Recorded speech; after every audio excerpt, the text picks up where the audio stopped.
Now, Canada's strong engagement with ASEAN reflects a simple truth. Our prosperity and security at home are deeply linked to developments in the Indo-Pacific.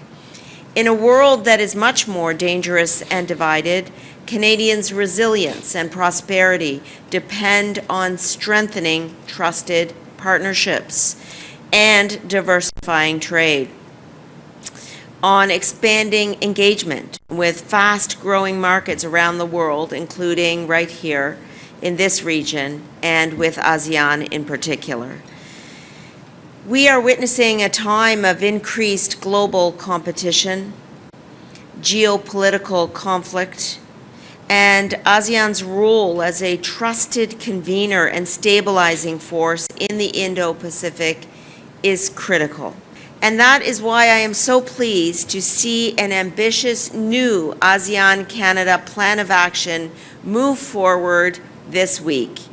And I'm also very encouraged by the progress being made in the negotiations for the ASEAN-Canada Free Trade Agreement, which we aim to complete this year. For Canada, this agreement is more than just a trade deal. It is a priority for us to make a strategic investment in mutual economic resilience and long-term prosperity. More economic integration will help to strengthen supply chains, deepen commercial ties, and help to underpin regional stability and security. Of course, trade is not our only area of increasing partnership. Let me speak to the issue of security. Security in food, energy, and digital transformation. Over the last 3 years, under Canada and ASEAN strategic partnership, we have seen strengthened engagement in all of these areas.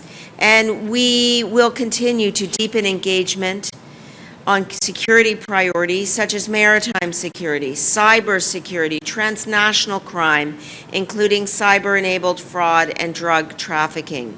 We're also continuing to cooperate on combating chemical, biological, radiological, and nuclear threats.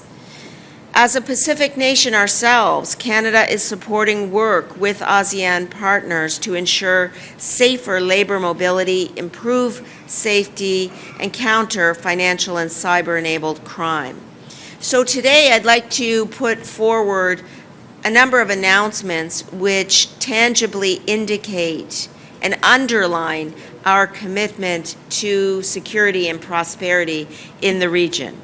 These include $4.5 million to strengthen the Biological and Toxin Weapons Convention and advance non-proliferation and biosecurity capacities in support of the Canada-ASEAN Mitigation of Biological Threats program. $1.7 million will also be advanced to help communities in the Philippines to safeguard children from exploitation and recruitment by criminal and terrorist networks, and a $217,000 initiative with Laos to help strengthen its capacity to prevent and respond to money laundering and fraud. In addition, Canada has already allocated $1 million towards an ongoing initiative with the World Bank to combat money laundering, terrorist and proliferation financing in the Indo-Pacific region, as well as $2.4 million to support the Asia-Pacific Group on money laundering in its efforts to combat money laundering, terrorist financing, and emerging threats like cyber-enabled fraud. I can assure you that these threats aren't only specific to this region, and we need to continue to collaborate across the board in order to maintain our collective security and prosperity. I'm also pleased to share that through the ASEAN-Canada Plan of Action Trust Fund, Canada is committing $455,000 to reinforce fair and ethical recruitment systems for migrant workers and $490,000 to support women's leadership during the Philippines chairship this year.